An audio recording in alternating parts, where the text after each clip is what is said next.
Hoje eu ainda apanho. O meu que era. Vamos lá?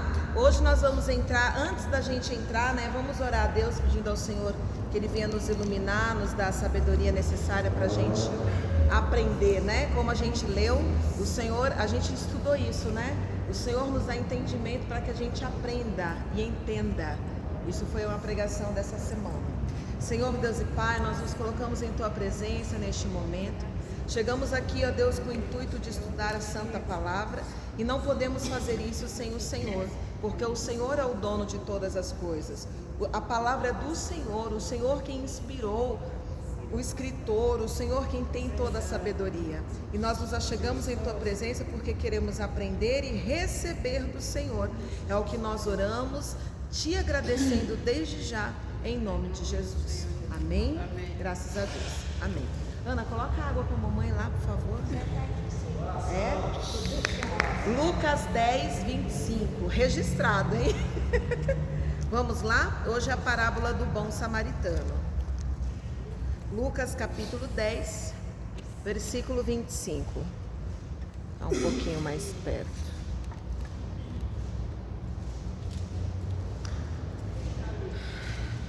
Lucas capítulo 10, versículo 25.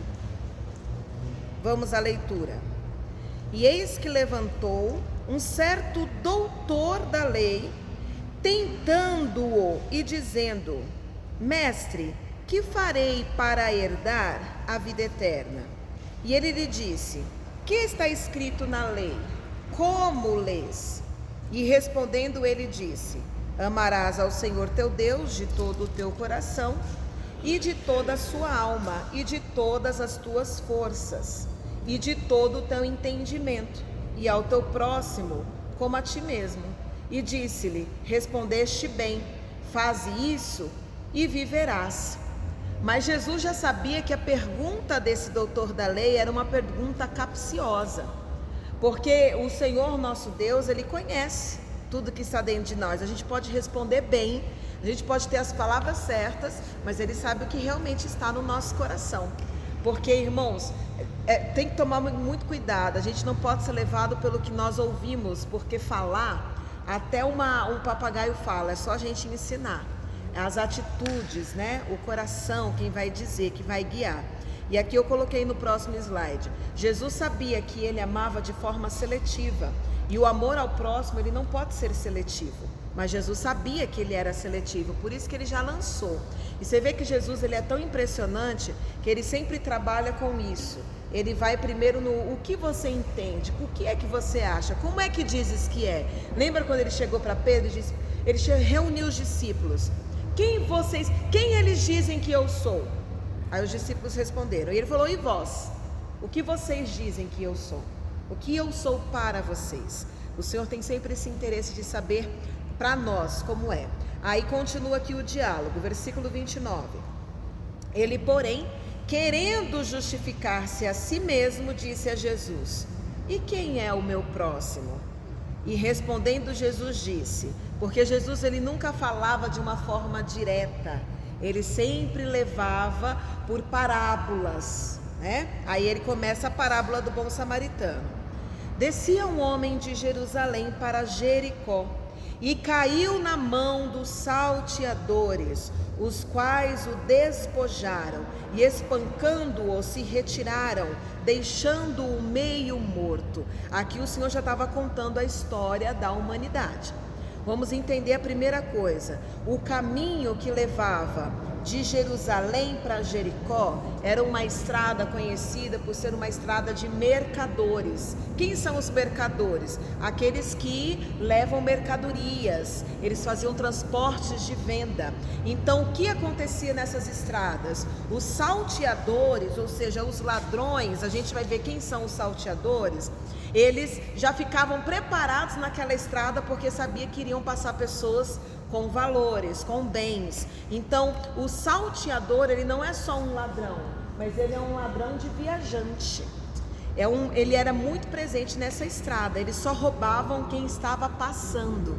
Então quem estava parado, ele não roubava. Isso aqui já fala para nós, irmãos, para a nossa vida espiritual. Nós temos um inimigo que ele é muito violento e que ele vai sempre tentar roubar quem está em movimento. Os parados, ele não se incomoda.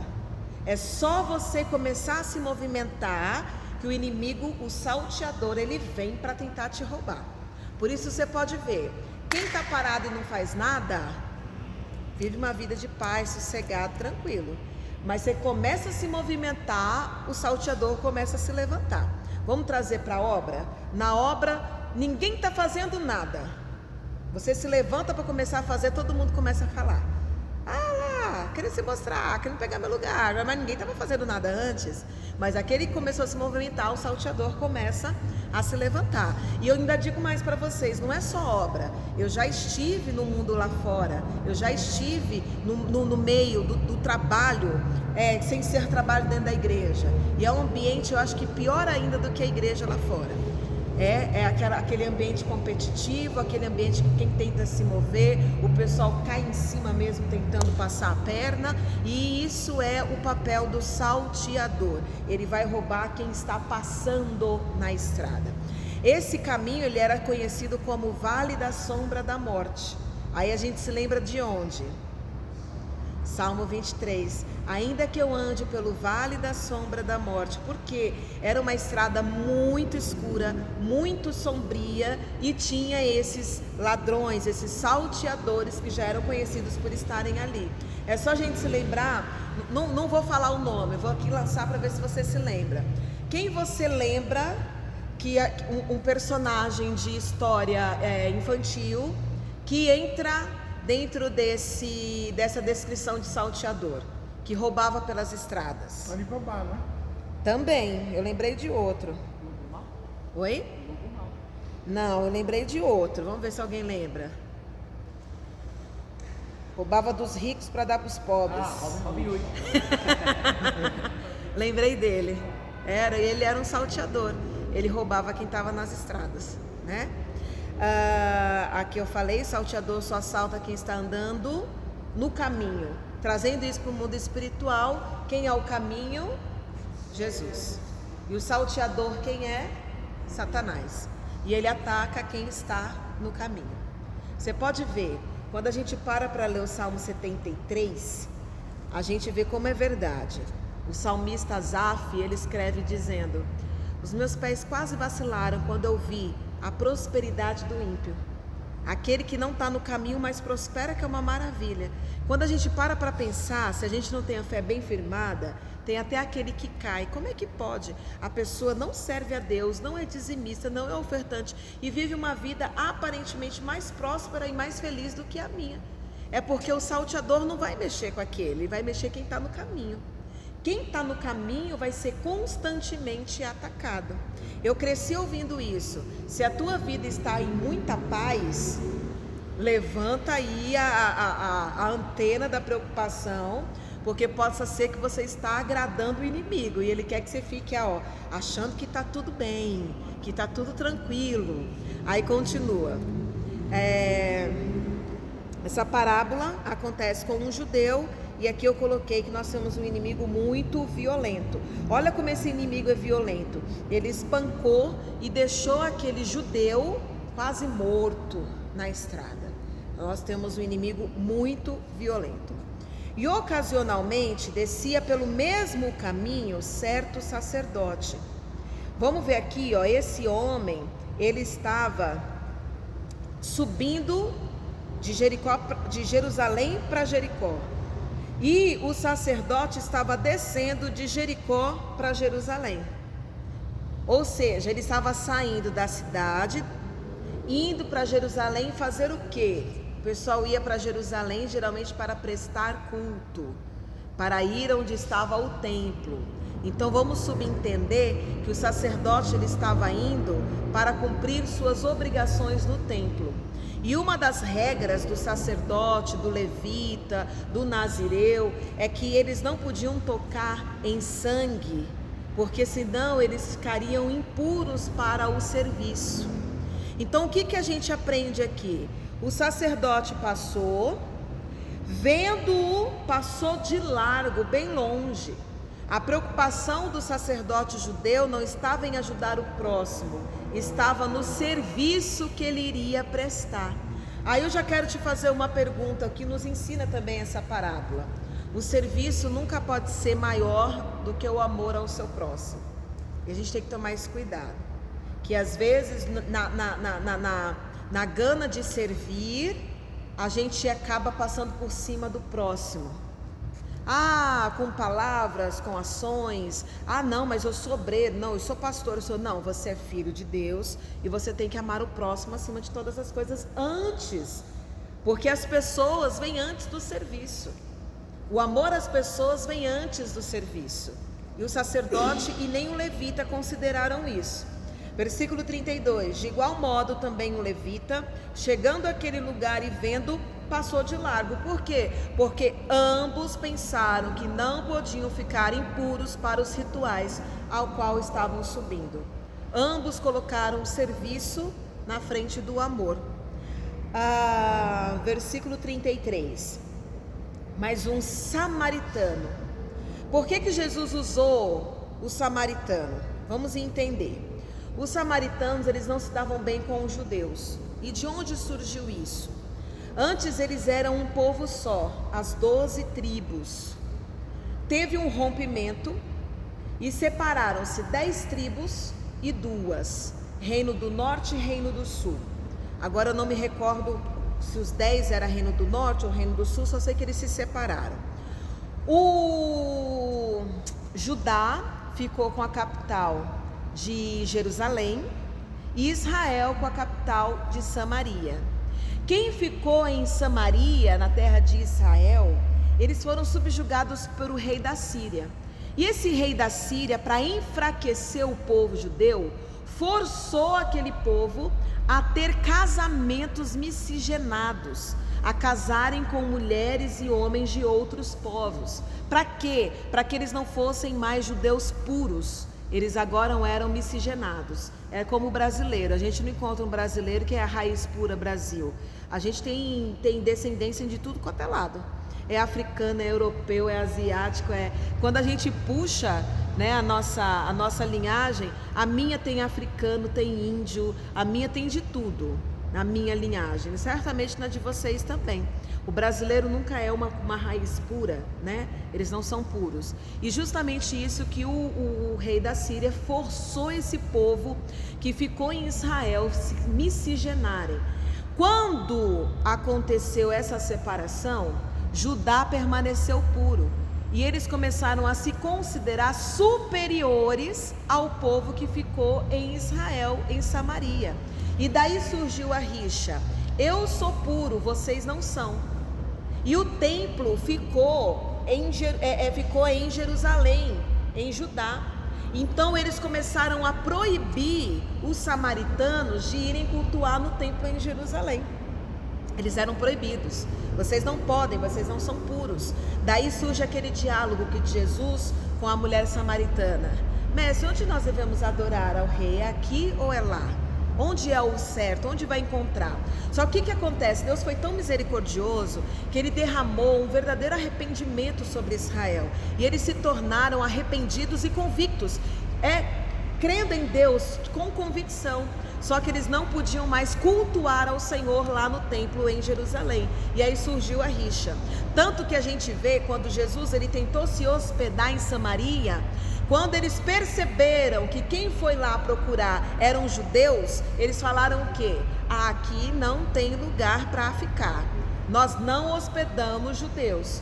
E aí saem os filhos do trovão, morrendo de raiva, querendo mandar Saraiva para destruir a cidade. E Jesus fala para eles, vocês ainda não entenderam, né? Ainda não captaram o que eu vim fazer nesse mundo.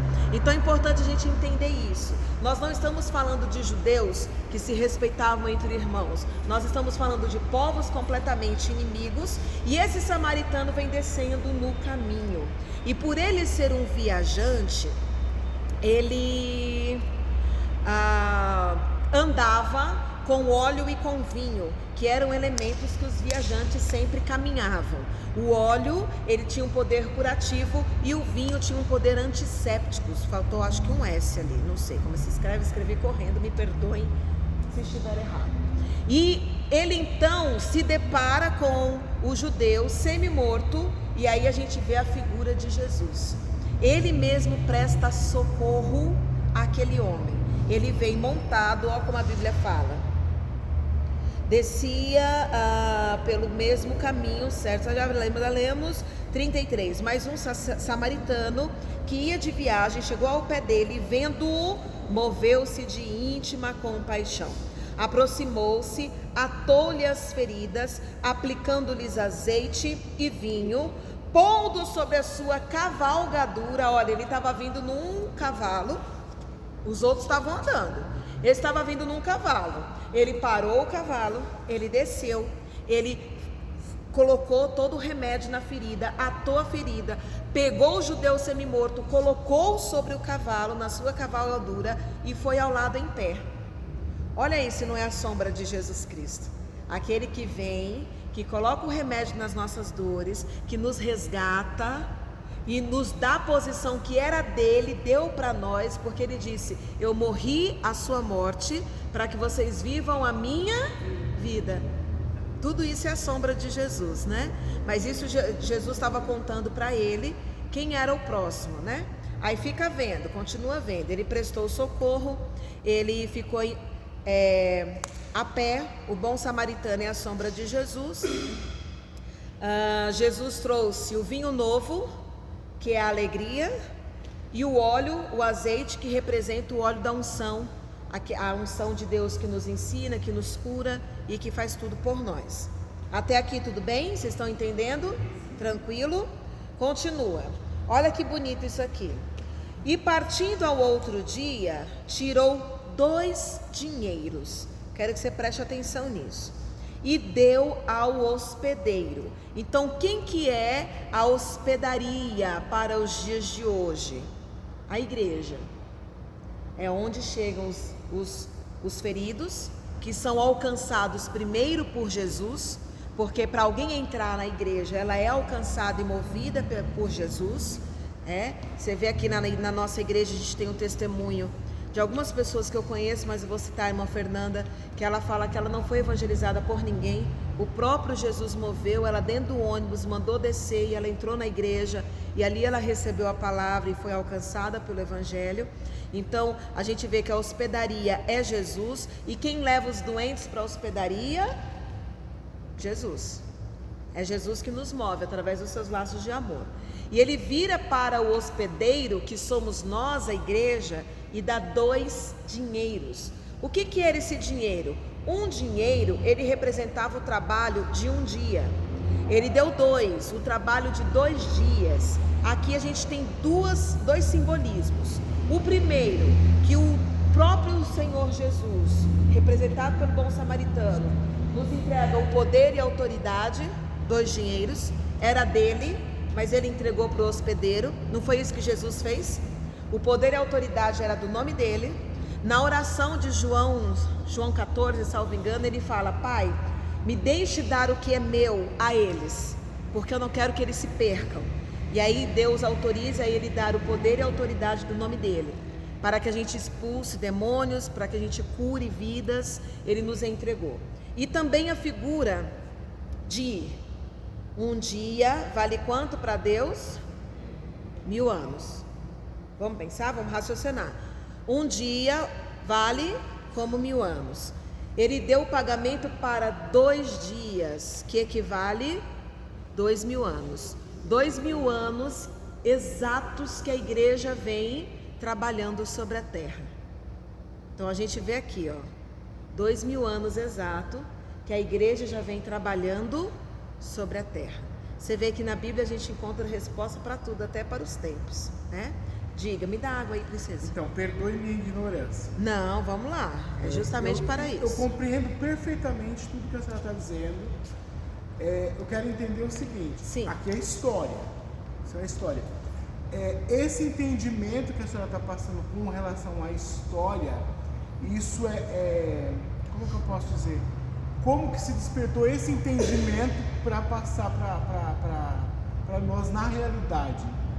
Entendeu o que eu estou querendo dizer? Como que pega esse texto Como e que aplica para na hoje? realidade? Porque você Qual vai, foi esse processo? você vai juntando os textos bíblicos e você vai entendendo como que Jesus fala. Nada na Bíblia ela é colocada em vão. O Senhor, ele sempre coloca uma coisa, você vê que Jesus, ele sempre explica por parábola. Então a Bíblia, ela também vem assim. Ela é cheia de tesouros escondidos. A Bíblia fala isso, né? A palavra do Senhor é um tesouro escondido. Então, conforme você vai lendo e você vai aprendendo conceitos em outros lugares, você vai aplicando em tudo que você vê. Porque a Bíblia, por exemplo, a terra ser criada em 7 dias, não é à toa. Por que ele falou 7? Por que ele fala 7 trombetas? Por que ele fala 7 selos? Existe um mistério atrás do número 7, existe um porquê. E aí você vai entender o que o Senhor fala quando ele fala de 7. O que ele fala quando ele se refere a dia. Ele fala um dia, 1000 anos. Então a gente consegue ir trazendo essa combinação de conceitos. A minha dúvida é essa, assim, a história inteira, ela sofre essa alteração desse entendimento. Sim. A história inteira. Sim. Entendi. É isso que eu Tudo que você vai ler na Bíblia não é só, só 3 história, dias aquilo. só Não, a Bíblia ela é entendida assim, de modo histórico, que é o que aconteceu de fato, e ela é interpretada de modo profético, que são essas profecias embutidas na palavra, entendeu? Tanto que, por exemplo, vou te dar um exemplo. 40, o 4, ele representa divindade. Então tudo que você vê na Bíblia de 4, 40 é coisa muito séria. Você vê o jejum de Moisés, quando Moisés subiu no monte para receber a tábua dos 10 mandamentos, ele ficou quantos dias lá em cima? Quanto tempo que o povo ficou no deserto? 40. Quanto tempo de silêncio entre o último ato de Malaquias até o nascimento de Jesus? 400 anos. Você vê que todos isso aí vem relacionado aos 4. Então não é aleatório. Nada na Bíblia é aleatório. Tudo tem uma explicação, tem um porquê. Tanto que quando virou 2020, que eu vi como um missionário colocou assim, 2020, meu coração já gelou. Falei, meu Deus, vai virar uma chave muito séria. A gente está falando de 40. E na hora que virou 40, o que aconteceu? O mundo nunca mais foi igual. São números que não são fáceis de se repetir. Demora de quando em quando. E quando você pega para estudar a história da humanidade e você pega os números, o nosso Deus, ele não é numerólogo, mas ele tem a sua simbologia dentro dos números também. Então, assim, quando você passa a estudar mais profundamente, você fica abismado. Fala, irmã Nazaré.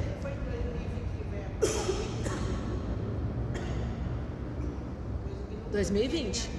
Quando virou, mudou a história. Virou tudo.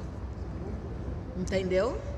Então, assim, é bem interessante você entender, porque os números estão ali por um motivo. Aí fala assim, Jesus, ele ressuscitou no 3º dia. Por que no 3º dia? O número 3 tem também uma representação, né? O 3 da Trindade, você vê, nós somos o tricotomia, né? Nós somos trícotomos, eu não sei se é assim que fala, corpo, alma e espírito. Então por que fala de Jesus ressuscitou ao 3º dia? Quando você para contar em horas, não deu 3 dias. Quando ele morreu e ressuscitou no domingo. Mas a Bíblia fala e considera 3 dias. Por quê? Porque tem uma razão os 3 dias. Ele quer nos mostrar alguma coisa por trás dessa situação. A esse estudo. Uhum. A Bíblia inteira, história inteira. Não é somente a história. Não. Tem toda uma palavra. Toda uma palavra. E toda a Bíblia, ela é contando a história da humanidade, de Gênesis a Apocalipse.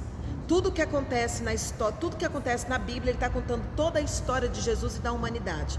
Então, quando eu leio só Esdras, eu leio Esther, não, ali está me mostrando a sombra de Jesus, está me mostrando, porque o que acontece? Deus, ele precisou separar a história da humanidade para a gente chegar no hoje e poder chegar no Apocalipse diluído em 4.000 anos, que foi os primeiros 4.000 anos da humanidade, até vir Jesus, para que houvesse uma preparação do povo para entender a chegada de Jesus. E mais 2.000 anos para hoje a gente conseguir entender o que ele está fazendo para chegar ao término do mundo. Então são 6.000 anos, a história da humanidade diluída nesses 6.000 anos, para que a gente pudesse compreender. Você vê, o nosso Deus, ele é muito didático, né? Às vezes a gente quer aprender em um mês de aula o que ele demorou 6.000 anos para ensinar a humanidade, né? Não vai rolar. Então é por isso que essa constante, o nosso Deus, ele é muito didático, né? Ele pega todo o seu plano e ele dilui. Você vê que ele vai ensinando, por exemplo, se a gente, Deus dê a graça, a gente permanecer aqui, provavelmente o próximo estudo que a gente faça é os nomes de Deus. Em cada episódio da Bíblia, Deus, ele vai introduzindo uma característica sobre ele. Ele começa, Jeová é minha bandeira. Ele começa, eu sou Deus presente, eu sou o Deus que sara, eu sou o Deus que providencia, aí ele vai dando as características dele conforme as histórias da humanidade. Cada história ele vai acrescentando uma característica dele, para chegar em Jesus e a gente ter o evangelho completo. Vocês estão entendendo? Quem tá? Então estão entendendo? Tá claro? Então podemos seguir? Então vamos lá. E ele ainda fala assim, ó, ele chega, ele dá 2 moedas, 2 dinheiros ao hospedeiro e ele fala, olha o recado: cuida dele e tudo o que demais gastares eu te pagarei quando voltar. Olha isso, não é a sombra de Jesus? A igreja, né? Quem é o hospedeiro? O Espírito Santo. Quem é a hospedaria? A igreja. Cuida deles. Quem está cuidando de nós? É Jesus? É o Espírito Santo. Quando a gente canta, Deus está aqui. Não, Deus não está aqui. Deus, ele mora no céu e Jesus está à direita dele. Quem está conosco é o Espírito Santo. Só que os 3 são um, então Deus está com a gente. É porque o conceito da Trindade é um pouco diferente. Mas quando a gente coloca assim, separado em figuras, quem está cuidando da gente aqui é o Espírito Santo. Dentro da hospedaria, que é a igreja, que é a palavra, o lugar onde a gente aplica, né, a palavra de Deus. Aí ele fala: e o que vocês precisarem eu pagarei quando voltar. Ou seja, no que mais vocês precisarem, é só vocês aguardarem que eu vou pagar, eu vou dar tudo que vocês precisam. 36. Bom, não, termina aqui, deixa eu concluir. Tem uma versão, salvo engano, não sei se é a Bíblia Viva, que Jesus fala assim: o que mais vocês precisarem eu darei. E isso me chamou muita atenção, porque ele entregou o poder e a autoridade. Mas se a gente, só o poder e a autoridade não for suficiente, é só a gente pedir mais que ele vai dar. Ele fala em Tiago: quem não tem sabedoria, peça, que eu dou, né? Quem tem fome, só vem a mim que eu dou de comer. Quem tem sede, só vem a mim que eu dou de beber. Então tudo que vocês precisarem eu vou dar. Eu até enumerei aqui. Jesus nos dá mais poder se a gente precisar, nos dá mais graça, nos dá mais amor, nos dá mais misericórdia, nos deu a capacidade de curar enfermos, de expulsar demônios. Tudo isso ele nos deu. Está tudo aqui, tudo presente, tudo disponível a nós. Antes de ir, ele entregou tudo. Aí Jesus vira e pergunta: quem desses 3 pareceu ser o próximo daquele que caiu na mão dos salteadores? E ele disse: o que usou de misericórdia para com ele. Aí Jesus só fala assim: você concluiu o que é isso? Então vai e faz da mesma maneira. Que Jesus, ele trabalha assim, né? Deu para entender a parábola do bom samaritano? Deu? Ô glória! Vamos lá para Lucas 12 agora. Próxima palavra, Lucas 12. Próxima parábola. Essas parábolas são as parábolas mais conhecidas, né? Que Jesus contou, que a gente está vendo hoje. Aí aqui começa o que Jesus pensa sobre dinheiro. Agora nós vamos entrar em algumas parábolas. Na verdade, eu acho que vai dar tempo de fazer 2 do que Jesus pensa sobre dinheiro. Versículo 13, vamos ler. Alguém quer ler? Lê, David. Aconteceu que nesse ponto, um homem que estava no meio da multidão e requeriu: Mestre, ordena meu irmão que divida comigo a herança. Porém, Jesus lhe replicou: Homem, quem me designou juiz sobre o sangue entre vós? Em seguida lhes advertiu: Tende cautela e guardar-vos de toda e qualquer avareza, quando a vida de uma pessoa não se constitui pelo acúmulo de bens que possam conseguir.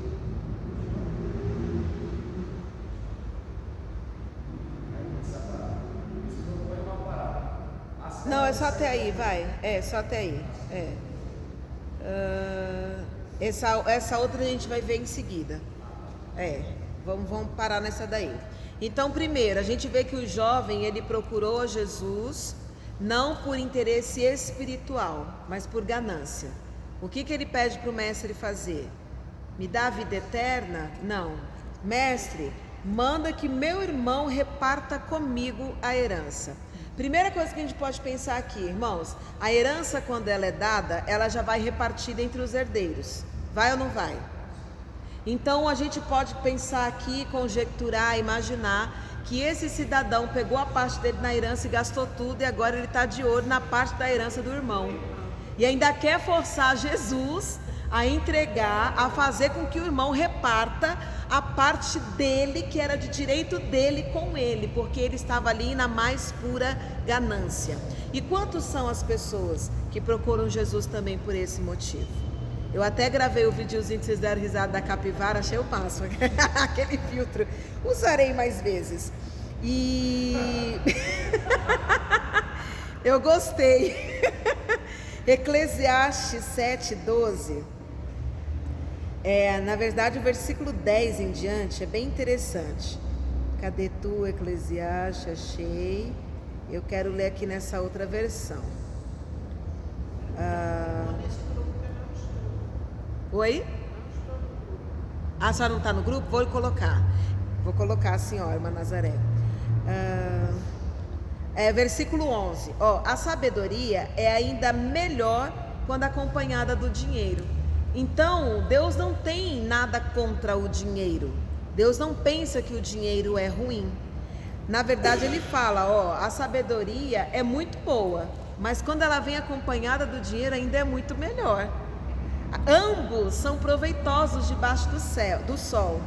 Tanto a sabedoria como o dinheiro dão proteção. Na versão de vocês aí fala, ela dão sombra, né? A tua é da sombra? Dá o quê? Abrigo. Tanto a sabedoria como o dinheiro dão abrigo, dão sombra. É bom, diga comigo, dinheiro é bom. É bom. Mas a Bíblia vai dizer que somente a sabedoria vai preservar a vida. Então, o que Jesus está dizendo aqui? Que as pessoas que só servem a riqueza, que só servem a mamon, que se apoiam no dinheiro, elas nunca vão ser bem-sucedidas. Jesus está dizendo que o que é proveitoso não é o bem, a ganância. Aí ele propõe a próxima parábola. Leia aí a próxima parábola, versículo 16.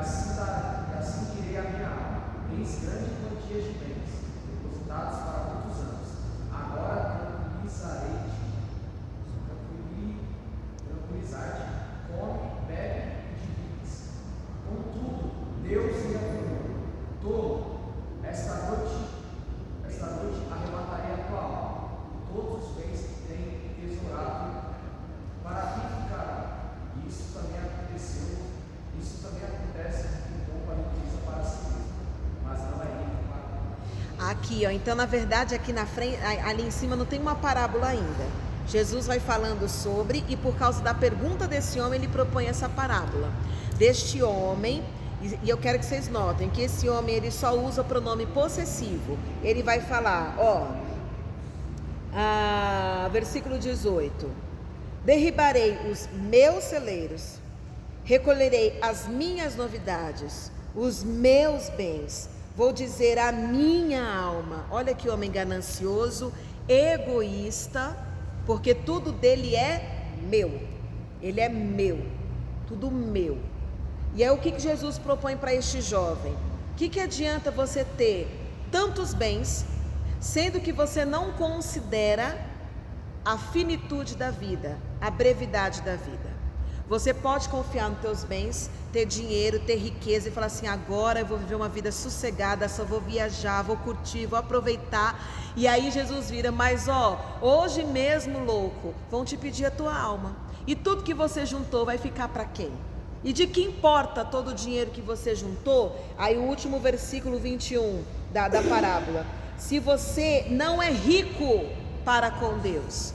O dinheiro dá sombra, o dinheiro é bom, mas a sabedoria é o que vai te levar para o céu e a eternidade. É isso que Jesus está falando. Essa parábola, ela vai falar sobre o que realmente é importante: ser rico com Deus.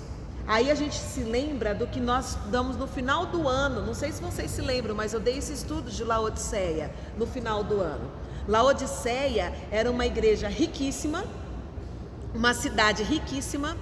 Tem uma historiadora que fala que foi visitar as ruínas de Laodiceia, e as ruínas de Laodiceia são belíssimas. Imagina a cidade como era quando estava em pé, construída. Era uma cidade tão rica que ela conseguiu fazer um aqueduto para tirar, agora esqueci o nome da cidadezinha que tem do lado, que tem águas termais. Ela pegou e canalizou. Irmão, a gente está falando coisa de 2000 anos atrás, que não tem toda a tecnologia que tem hoje. E eles conseguiram canalizar essa água para trazer essa água que saía da terra quente para chegar até Laodiceia e servir como remédio. Por isso que Jesus fala: não é bom ser morno. Ele está falando dessa água que já chegava morna, que as pessoas tomavam para vomitar, para tirar o incômodo do estômago, para se tratar. E a Bíblia, Jesus dizendo: não importa se vocês são ricos, se vocês têm isso, vocês têm essas águas mornas que nem outro lugar tem, vocês têm dinheiro, têm roupa, vocês têm. Lá nesse lugar, Laodiceia, era o centro de estudo de oftalmologia. Eles tinham colírios importantíssimos que o pessoal vinha de longe para poder pegar com eles, para poder pingar nos olhos. Aí você vê Jesus falando para ele assim: vocês têm tudo isso, mas não passam de miserável, pobre, cego e nu. Laodiceia era rica materialmente, mas era chamada de pobre e miserável para com Deus. Porque por que a Bíblia fala que é mais fácil o camelo entrar no fundo da agulha do que o rico entrar nos céus? Porque o rico confia no seu dinheiro, confia nos seus bens, confia no seu network, porque quem é rico tem influência. O rico tem contatos, conhece. Quem é rico, ele entra e sai de onde ele quiser. Acha que pode, né? O rico é até melhor, mais atendido, mais bem atendido pelos outros, mais bem visto. É por isso que minha amiga pega no meu pé. Quanto mais rico você é, mais de graça você tem. Tem as coisas. Isso é verdade. Você é rico e ainda fica ganhando. Eu fico vendo esse povo. É rico, ainda ganha presente, ganha isso, ganha aquilo. Vai pro... Fala, David.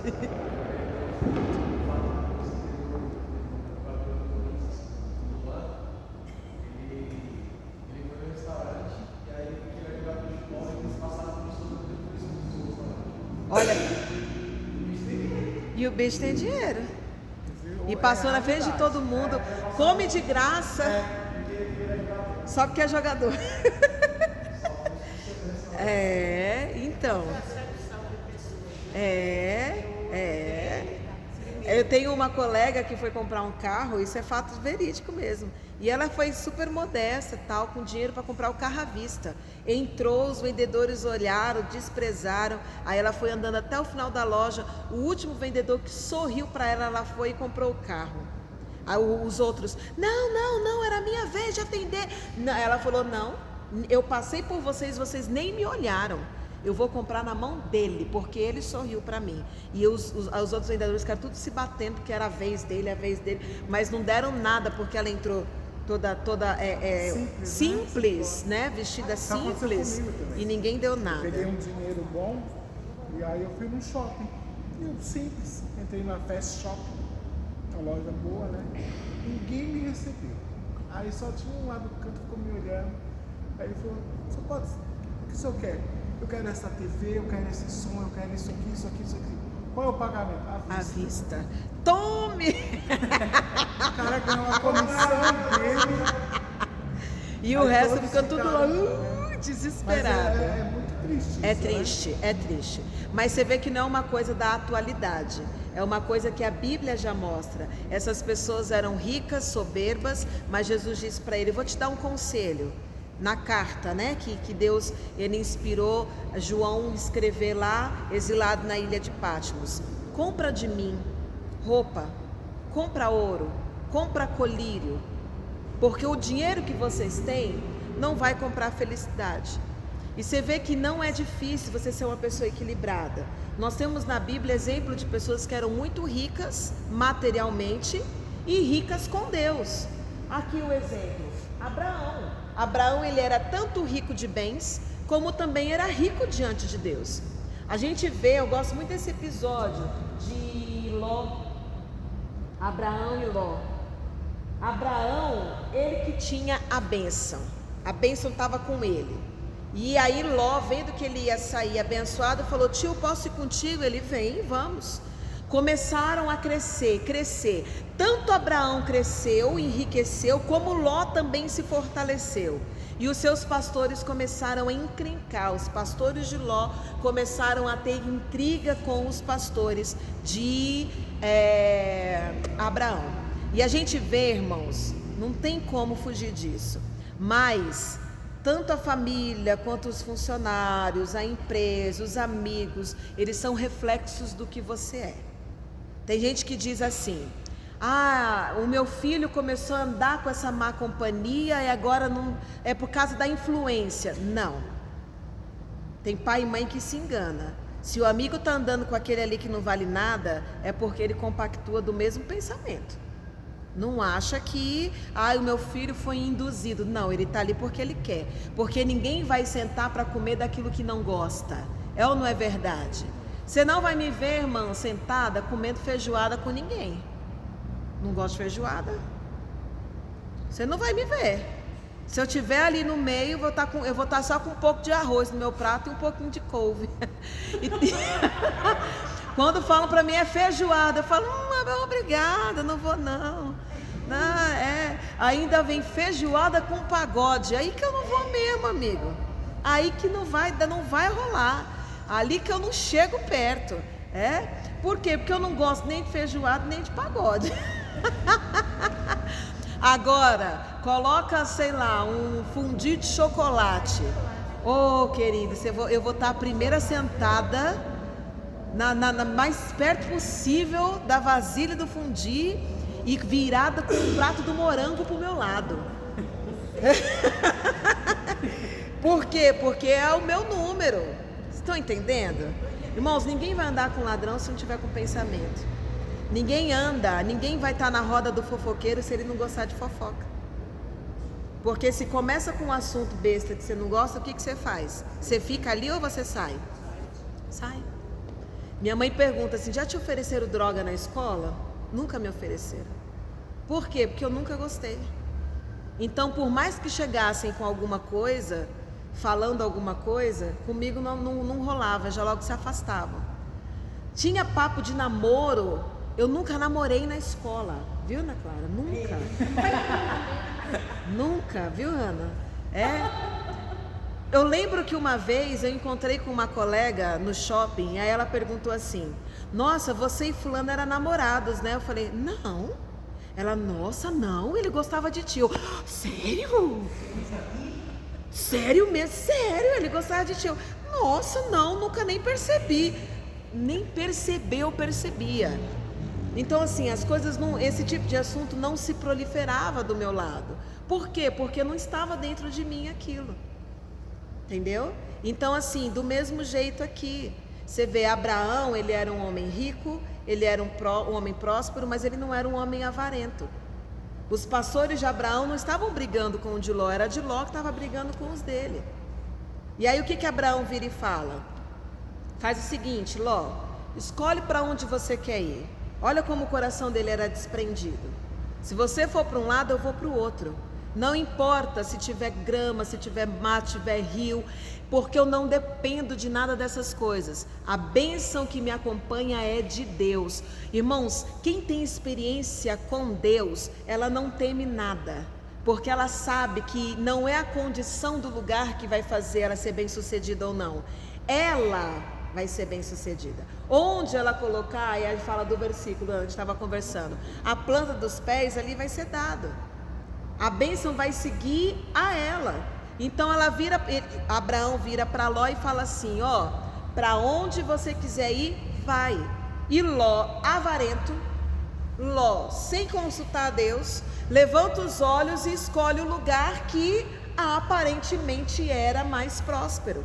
E ele pensou no seu tio Abraão, tá nem aí, ó Abraão, você que vá, se vir para lá, eu tô indo pro lado de cá.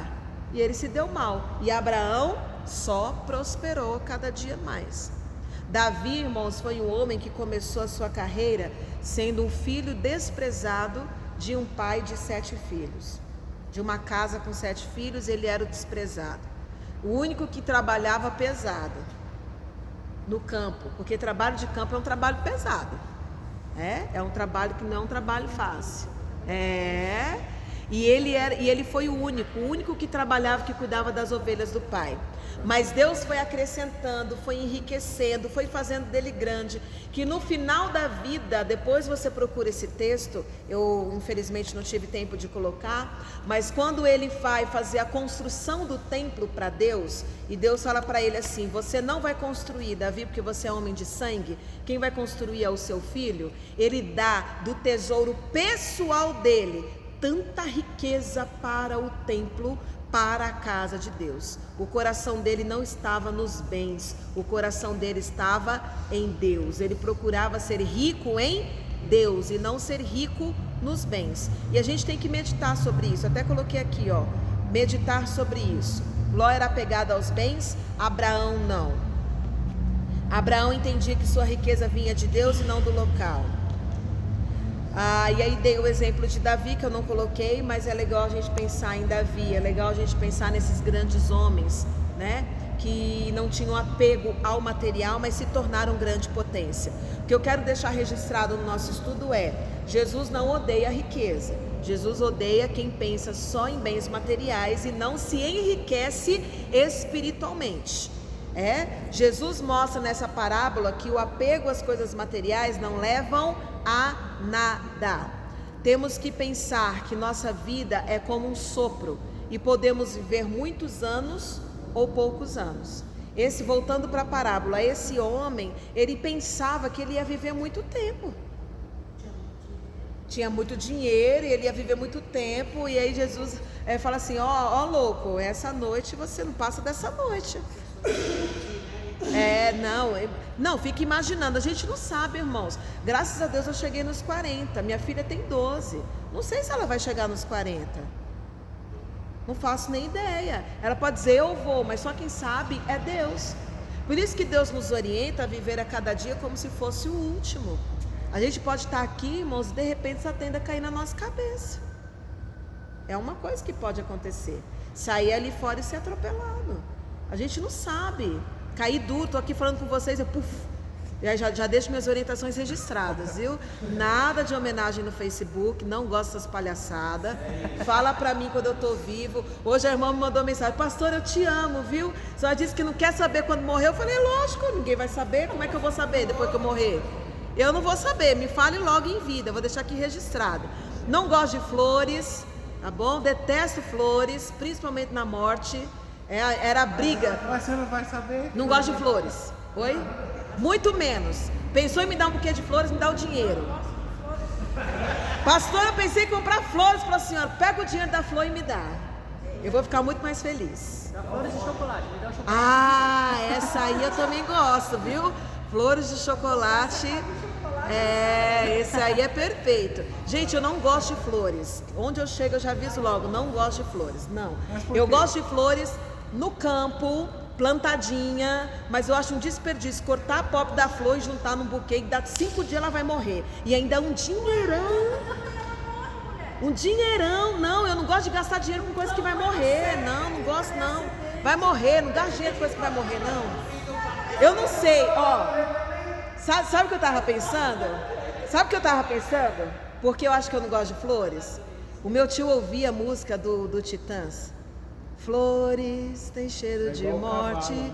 Aí eu cresci ouvindo meu tio ouvindo essa música. Então, na minha cabeça, flores tem cheiro de morte. Não gosto de flor. A culpa é dessa música. Não, irmãos, eu amo flores. Eu fui lá em Olambra, fiquei maravilhada, que cidade delícia. Fui na plantação, mas eu não gosto de receber flores. Não sei, mas é uma coisa. Não sei se é a culpa da música, não sei porquê. Não gosto de receber flores, né? Então no meu velório não precisa ter flores. Coloca um monte de pano bem bonito, né? E queimem. Bota fogo que é mais barato, bota num Mas potinho. É mas não diz que não é para queimar o corpo? Não, a Bíblia não. Não é específico. Não. Isso? É mais barato do que enterrar, se quer saber.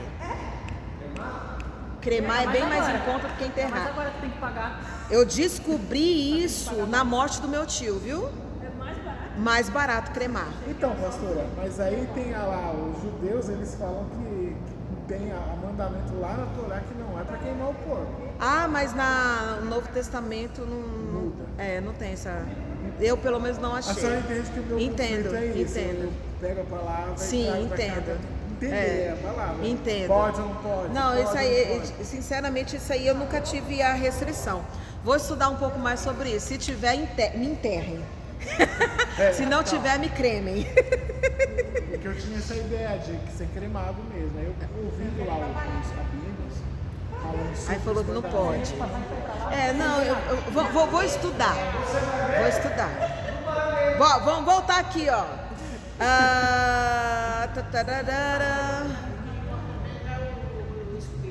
Comportamentos condenados por Jesus por meio dessa parábola. Quais são os comportamentos que a gente aprende que foi condenado por Jesus por meio desta parábola? Primeiro, buscar a Deus por interesse puramente material. Jesus ele condena.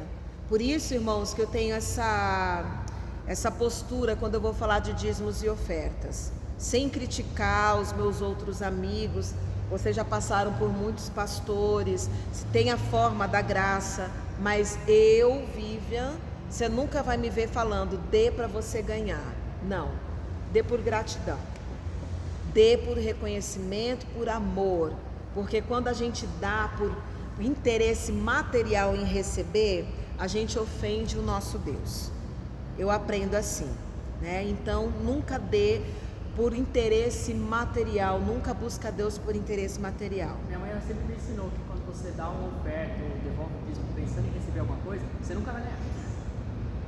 É isso Mas mesmo. parece uma coisa lógica. É isso. Parece uma coisa que assim. Parece uma coisa Mas as pessoas lógica, não mas tem veem muita por isso. gente que tá querendo. Não, eu vou entregar aqui 10, eu vou receber 100 vezes mais, vou receber 1000. E dá mesmo com interesse, vou dar 1000 para eu receber 10.000. E tem gente que dá por interesse mesmo. A gente vê, mas a gente vê em alguns outros lugares, pessoas tendo esse tipo de prática. Eu conheço uma pessoa que perdeu quase tudo. Por eu ter acesso a processos, vira e mexe eu coloco alguns nomes. Olha eu contando Eu pesquiso o teu nome. Eu pesquiso mesmo. Eu coloco os nomes, nome de igreja, nome de pessoa, nome de personagem, pessoa física. Eu procuro, principalmente se vai chegar mais perto de mim, irmãos, eu procuro puxar a capivara para eu saber quem é que está ali perto, sabe? Se já tem processo. Foi numa dessas que eu descobri processo de amigo de faculdade. Descobri. Eu tenho essa característica. Meio que FBI. Se tiver na justiça, tiver na lei, eu acho. E aí você encontra várias pessoas requerendo, por exemplo, dízimo de volta. Eu fui enganado, quero que devolva o meu dízimo. Então são pessoas que parece que é óbvio, mas não é. Deram querendo receber, não receberam e processam a igreja querendo o valor de volta, né? Não entenderam o princípio. Mas não ganham, não, né? Tem um caso de uma moça. Não, nunca vi favorável. Nunca vi foi sentença doado. favorável, justo. Tem um caso no interior de São Paulo de uma moça que ela entrou no processo, ela recebeu. Ela recebeu? Foi dado de volta? Eita, os juízes estão ficando tudo pirados já, hein? Já estão querendo tirar até Então já abriu precedente. Quando é que foi essa decisão aí? Faz pouco tempo, eu vi. Pouco tempo, faz né? Um mês e meio. Eu lembro que quem pediu aí foi uma modelo aí que passou por uma experiência aí. Eu não lembro o nome dela. A Andressa Durac. Isso, que deu tudo pra igreja e agora quer pedir tudo de volta. Aí ela voltou para a igreja, pediu perdão, tirou o processo e agora voltou de novo. A prostituição tá processando de novo. Ela tem síndrome, né? Qual que é a dela? É borderline, né? Eu acho que ela tem borderline, salvo engano. 2. A segunda lição que a gente aprende, que é condenado por Jesus por meio dessa parábola, se achar autossuficiente. A gente nunca pode se achar autossuficiente. Eu posso, eu consigo, eu trabalho, eu faço, é o meu trabalho, eu sou inteligente, eu sou o máximo, eu sou esforçado. Não, Jesus condena esse tipo de coisa. A gente se lembra do que já aprendemos em Mateus 5. Bem-aventurados pobres de espírito. Ser pobre de espírito é aquele que é sempre dependente de Deus. Por mais coisa que você tenha, mais bem-sucedido, mais dinheiro, mais bens, tudo é graças a Deus. Jesus condena essa autossuficiência. E aí já cai por terra, irmãos, o feminismo, o empoderamento feminino. Tudo isso é antibíblico. Às vezes a gente vê cristã dizendo, eu faço parte do movimento feminista, eu sou adepta ao empoderamento feminino. Isso vai contra Deus, porque nós não temos poder em nós somos dependentes de Jesus. E por isso que o mundo está indo cada vez pior, porque a mulher quer fazer aquilo que é concernente ao homem. E o homem está ficando feminino. Outro dia eu estava andando lá no centro da cidade, eu vi uma cena que eu fiquei assim, eu não entendi. Não entendi. Porque eu só vi em televisão, nunca vi pessoalmente. Eu vi um homem desconstruído. Eu falei, meu Deus, mas é muito mais difícil ver ao vivo do que pela internet. Tava com 2 rabinhos assim, gente, 2 rabinhos assim, ó. Ele tava com 2 rabinhos de saia, uma blusa regata por dentro. E aí pegou e deu a mão à moça, e a moça, toda mocinha assim, ele deu a mão na moça, a unha pintada e foi embora de mão dada. Eu falei, meu Deus, essa é a nova categoria dos desconstruídos. Eu nunca tinha visto ao vivo, eu fiquei passada. Meu pai amado. Foi na Paulista? Não, foi lá e o pior que não foi na Paulista, hein? Não fui na Paulista. Mesmo tendo uma vida pregressa que eu já tive, eu vi essas coisas e não concordava. Já ficava, choca, né? Assim a gente... Como assim? Que maluquice é essa? Eu costumo dizer assim que a tal liberdade, ela passou dos limites. Passou dos limites. É o que é. Meu avô ele falava, a liberdade e libertinagem. Isso. A gente não pode confundir a liberdade com a libertinagem, né? Isso é um fato. Terceira coisa, que é condenado, um pensamento condenado por Jesus, que a gente aprende por essa parábola. Achar que nós temos controle do futuro. Nós não controlamos nada. Então, é nesse ponto... a gente pode, a Bíblia diz assim, você pode fazer os teus planos, mas quem confirma os teus planos é o Senhor. A gente não pode deixar de ter planos. Os planos, eles podem e devem existir, mas quem vai confirmar o futuro é Deus. E por que a gente não pode ter essa consciência muito forte de controlar o futuro? Porque se Deus quem controla o futuro, Ele pode fazer com que o nosso futuro seja completamente diferente daquilo que a gente planejou. E tem pessoas que têm dificuldade com isso. Se não sai do jeito que ela quer, Deus o livre.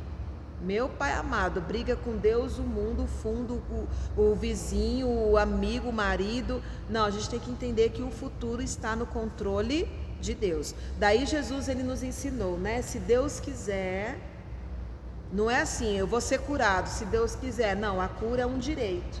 Agora, o futuro, a gente tem que ter essa consciência de que está nas mãos de Deus. Deus quem vai moldar e dar o nosso futuro. Diga, irmã Nazaré. Esse caso, se Deus quiser, em certos casos eu acho que você jogar a culpa para Deus.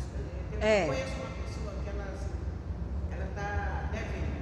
Aí ela fala, ai fulano, se Deus quiser eu te pago. Mas ela já teve várias vezes. Adoro isso! Aí, o que acontece? Quando ela fala isso, já para mim já... Soa como se eu não pagar, a culpa é de Deus. Não é sério. Quando ela fala isso, eu não recebo o que ela fala. Olha aí. Eu não recebo. Então eu falei, você está transferindo para Deus a sua Isso. responsabilidade. Porque É. Deus quer que a gente seja. Isso. Não fez nada a ninguém, a não ser o amor. Exato. Então quando ela fala isso, eu já sei, não vou receber amanhã. E a culpa é de Deus, misericórdia. Que é a nossa responsabilidade. Sim, né? Eu sim. sei que Deus, eu falo assim, Deus me der condições, Deus já quer. Então Deus já quer. Deus quer. É bom você pagar. É por isso que eu falei da questão da cura. A cura é um direito. Então, para a cura, não tem isso se Deus quiser. Porque a cura é um direito, né? Então, exatamente, tantos os meus direitos e deveres, não tem o querer de Deus. Mas o meu futuro, por exemplo, eu planejei, a minha vontade, o meu planejamento de vida sempre foi ser uma treinadora, um coach, ser rica. E Deus não quis. O plano de Deus para mim foi diferente, né? Minhas amigas perguntavam assim, você quer ser pastor? Eu falava, Deus me livre. Eu repreendia, falava, tá repreendido em nome de Jesus. Meu planejamento era nunca pisar na igreja. Ó, o irmão Augusto, o planejamento dele era nunca pisar na igreja. Hoje quem está estudando a Bíblia, sedento, passando o dia ouvindo louvores, ó. Então assim, é esse tipo de coisa, né? Que a gente não pode planejar o futuro, achar que a gente tem controle no nosso futuro. Quem controla é Deus, mas aquilo que é o meu dever de fazer, eu tenho que fazer. Por exemplo, eu vou comer isso aqui, quem controla o futuro se eu vou engordar ou não é Deus. Ah, mentira, colega, você vai comer e vai engordar. Para de ter essa fé burra, pelo amor de Deus. A gente tem que ter uma fé inteligente. Eu lembro uma vez que a moça na faculdade, eu tinha acabado de ir para a igreja convertida. Aí tá ela, eu olhei para ela, ela tá assim, ó, no brigadeiro. Nossa, abençoando. Vamos engordar.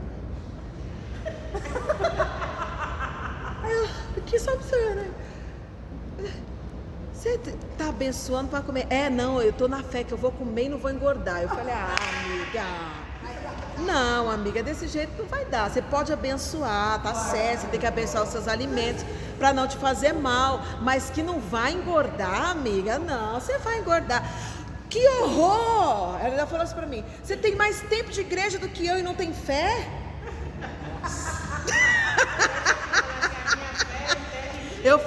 Eu falei para ela assim, não, é porque você ainda tá com uma fé que não é uma fé inteligente. Sabe qual é a fé que você tem que ter? É que você vai olhar para isso e você não vai comer. Porque se você quer emagrecer, você não vai comer. E o meu corpo não sentirá falta. E eu vou ficar bem. Agora a sua fé de abençoar e mandar para dentro, isso aí tá fora. 4. A quarta atitude que Jesus ele nos revela, que condena nessa parábola. Viver de forma a desperdiçar o tempo. Porque o que esse homem estava fazendo? Ele estava planejando desperdiçar o tempo dele. Trabalhei, juntei, agora eu vou desperdiçar o meu tempo, eu vou sentar, eu vou curtir, eu vou não precisar mais trabalhar. Irmãos, Deus não gosta de gente preguiçoso, ocioso. Todas as pessoas que foram encontradas e abençoadas por Deus foram encontradas trabalhando, todas. Não teve uma que estava dormindo sem fazer nada e Deus apareceu e disse: ó, abençoado, você está aí deitado, eu vou te agraciar. Não. Em todo tempo levanta, se esforça, trabalha. Ó, Josué, preguei isso ontem. Josué, o meu servo Moisés é morto. Tudo bem, eu entendo teu luto, mas agora levanta e vai. Porque onde colocares a planta do vosso pé, eu vou te dar. Mas quem que tinha que colocar a planta do pé? Josué. Se ele ficasse parado sem fazer nada, nada acontecia. A cara da Ana Clara. Deus, ele não gosta que a gente viva a nossa vida desperdiçando tempo. E quinto, não estar preparado para a eternidade.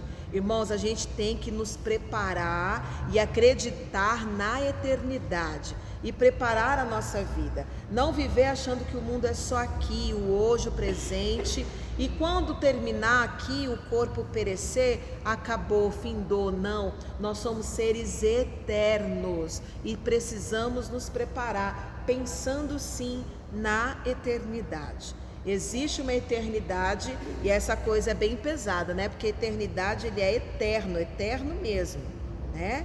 Então a gente tem que se preparar para essa eternidade. De que modo, de que jeito? Nos preparar conhecendo de Deus, se envolvendo com Deus, aprendendo do Senhor a cada dia. Isso é muito importante. E 3 verdades que essa parábola nos deixa. A vida nos reserva grandes surpresas. Esse homem estava na certeza de que ele ia curtir e a morte só estava do lado ali, esperando com a foicezinha para pegar ele. A surpresa da vida. A gente tem grandes surpresas. Eu mesma, vou falar um pouquinho de mim.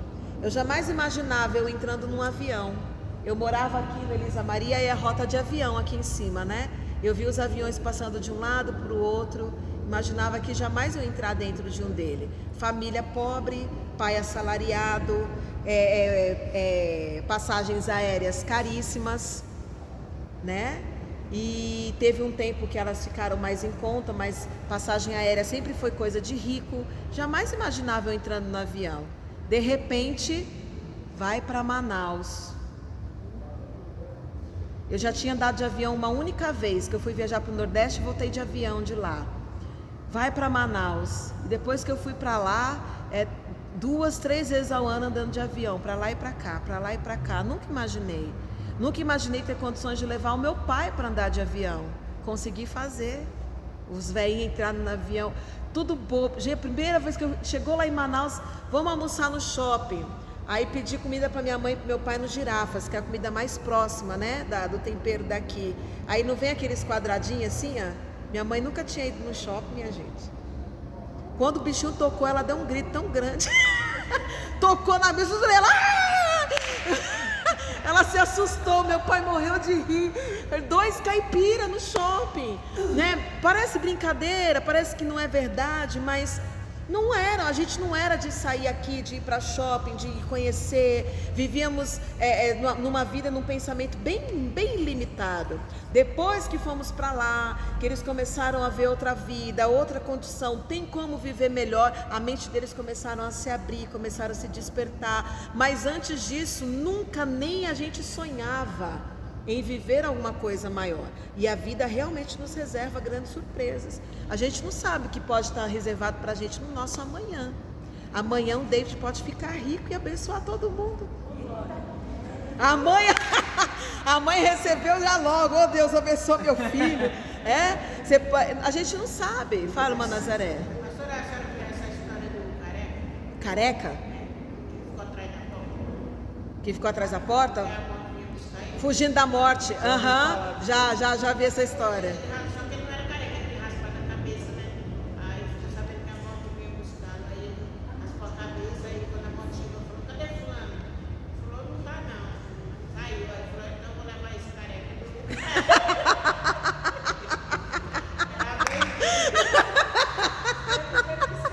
então eu vou levar o careca mesmo. E era ele mesmo. A gente nunca sabe, né?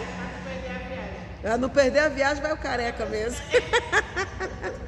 2, segunda grande verdade que a gente aprende com essa parábola: a gente não leva nada daqui. Não levaremos nada, a não ser a nossa alma, as experiências que a gente vive. Um dia a gente fala sobre isso, irmãos, mas eu sou adepta à corrente teológica de que quando a gente morre com toda a nossa consciência e de que a gente leva tudo conosco, todas as lembranças. Por que eu sou adepta a essa? Porque Jesus conta a história do rico e do Lázaro.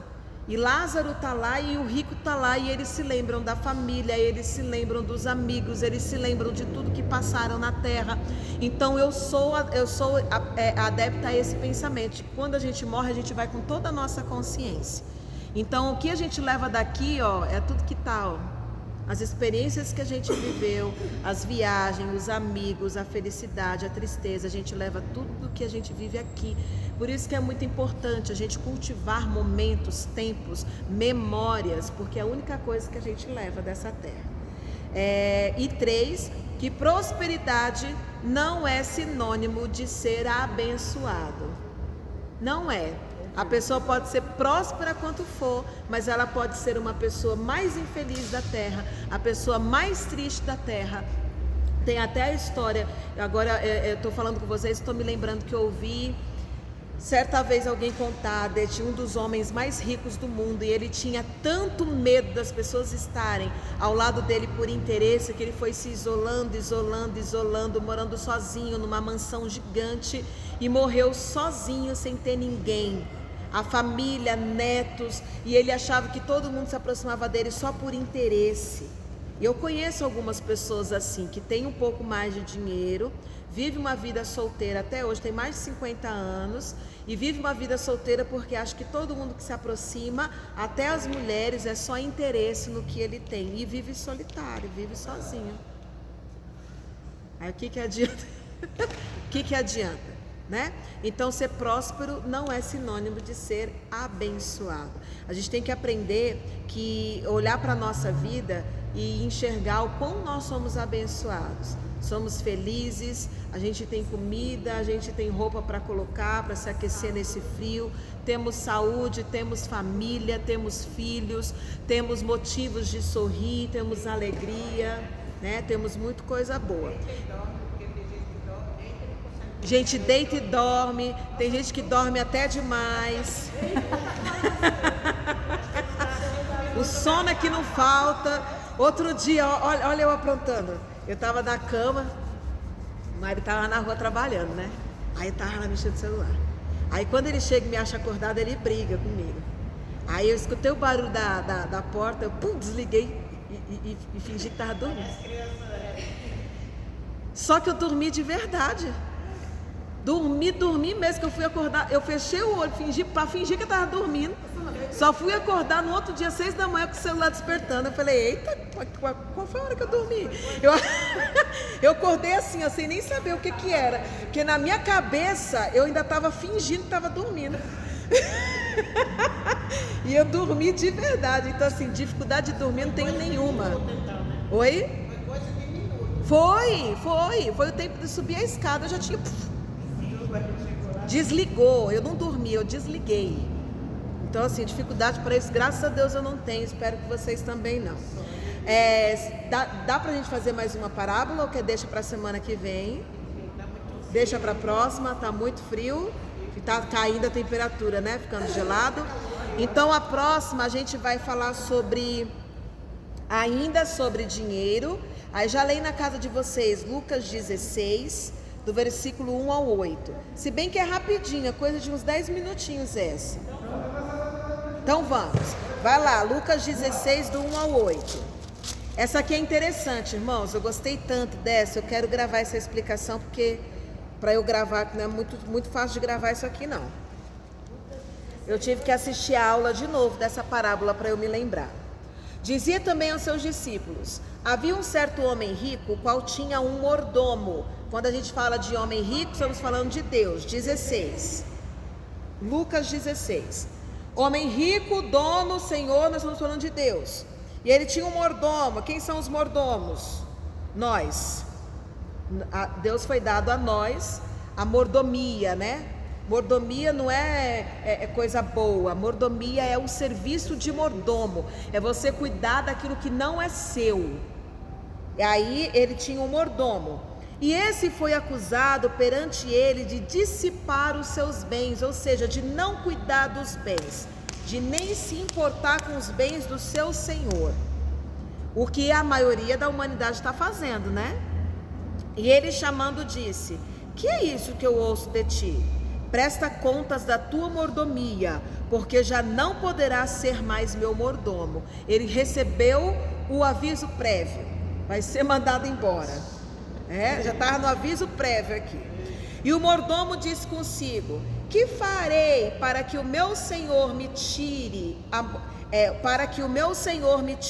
mordomia? Cavar não posso, mendigar eu tenho vergonha. O que eu vou fazer agora que o meu senhor me tirou? Eu não posso mais ser mordomo, não tenho mais dinheiro.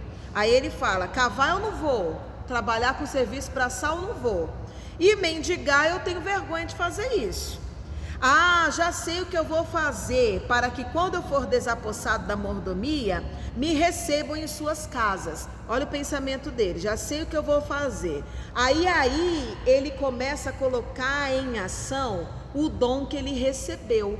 Se ele era um mordomo, ele tinha o dom de administrador, porque só pode ser mordomo e cuidar de um lugar quem sabe administrar. Fala, David. Administrador? Ele não é um mordomo, é um administrador. Show de bola. Então estamos em entendimento.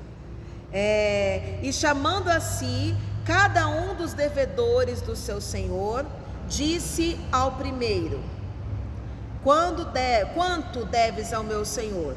E ele respondeu: 100 medidas de azeite. E disse-lhe: toma a tua conta, e assentando-te, escreve 50. Ele começou a dar descontos. Então isso parece ser mal, mas ele estava fazendo o seu serviço de administrador. Por quê? Porque o dono dele já não tinha 100 e nem perspectiva de receber 100. É o que o pessoal faz hoje em dia.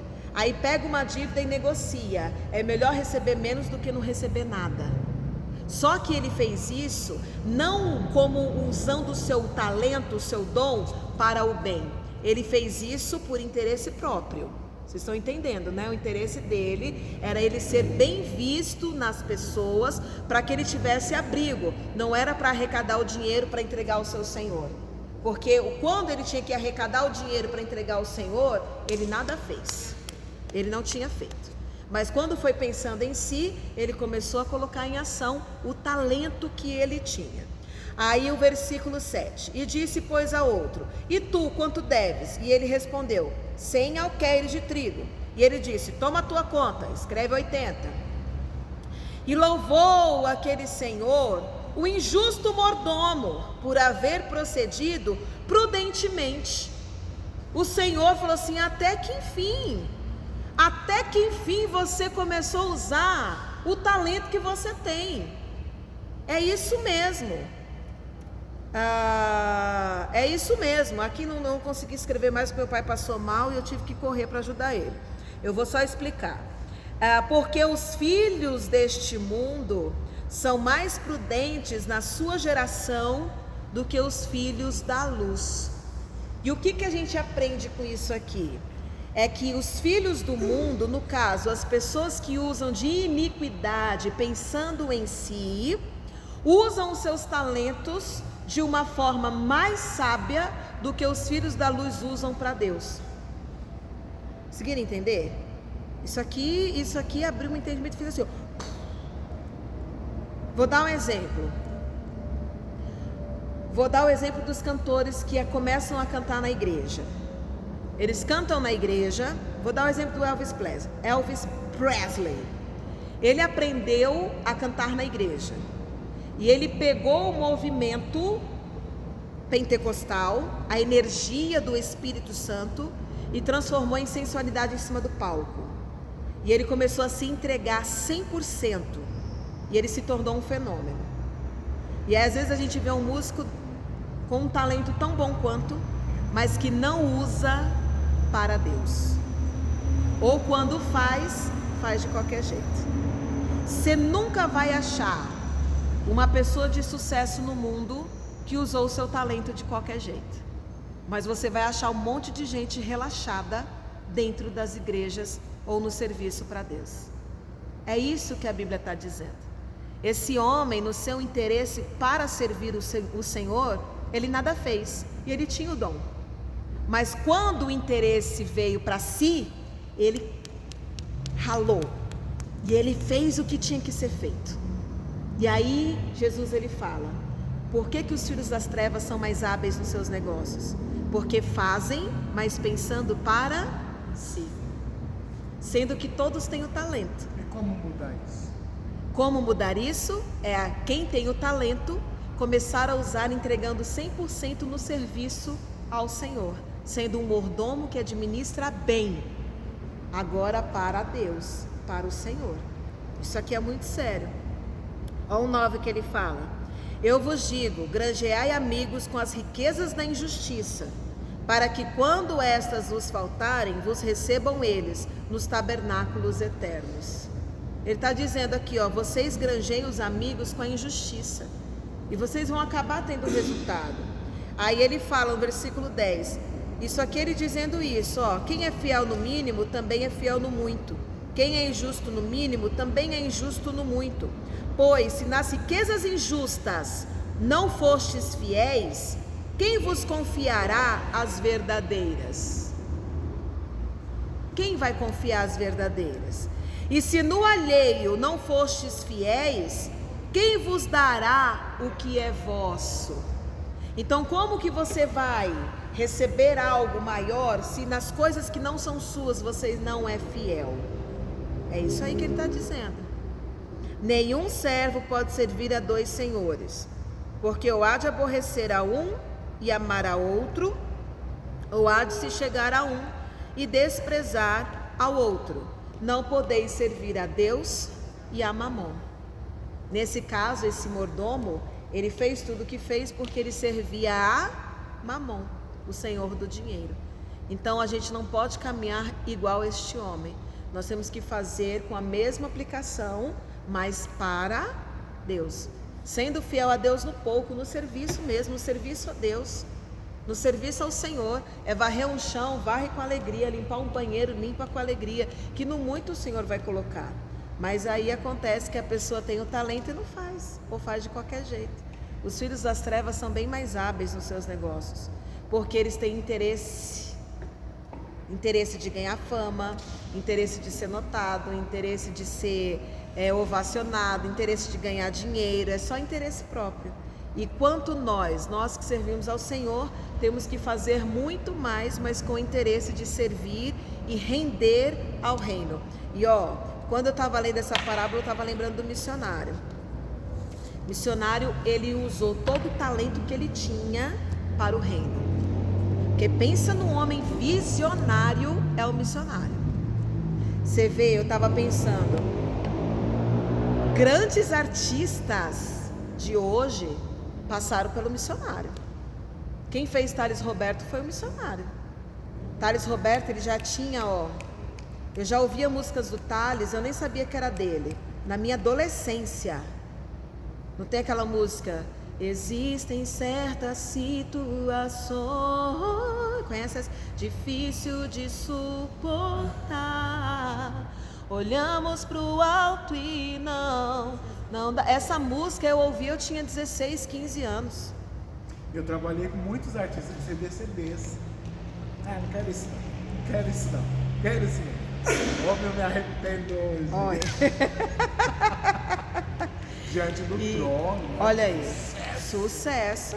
Era convidado para ir no show. Não quero não. E aí o missionário, ele é visionário. Ele, quando encontrou o Thales, ele viu o sucesso que seria. E o Thales queria trabalhar com uma música, e o missionário disse para ele, não é essa música, é essa outra. que era aquela: eu vou voltar para casa do pai. Ele queria trabalhar outra: me molha, me lava. E o missionário falou: não, não é essa, não, é essa. E aí ele começou a chamar em todo show da fé, todo show da fé. E o Thales, ele soube aproveitar toda a projeção que ele recebeu no show da fé e estourou como um fenômeno. Você vê todos os artistas que passaram pelo altar do missionário, que souberam aproveitar, se tornaram um fenômeno. Sara Beatriz, quem achou foi missionário, foi projetada no nosso altar. Outro dia eu vi um vídeo da oficina G3, cara, cantando no altar da sede. Não tem mais uns 14 anos atrás, eu estava lá na sede, aí chegava lá os cantorzinhos. Quero entregar o CD, quero participar do show da fé, porque ali era vitrine. Grandes músicos hoje do cenário da música brasileira tocavam lá, começaram a tocar lá. É um homem visionário, mas é um homem que utilizou todo o seu talento, toda a sua habilidade para o reino de Deus. 40 anos de existência da Igreja da Graça, do Ministério do Missionário, na verdade, e a potência que a Igreja da Graça se tornou. Mais de 170 países. Tem empresas que nunca conseguiram fazer isso.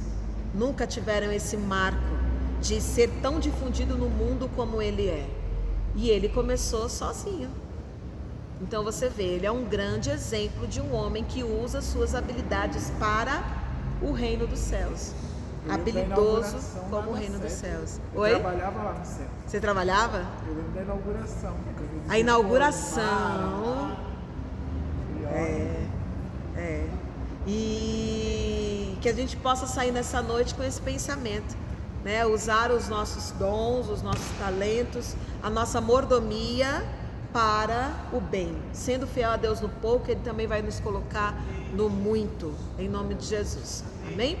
Graças a Deus. Diga.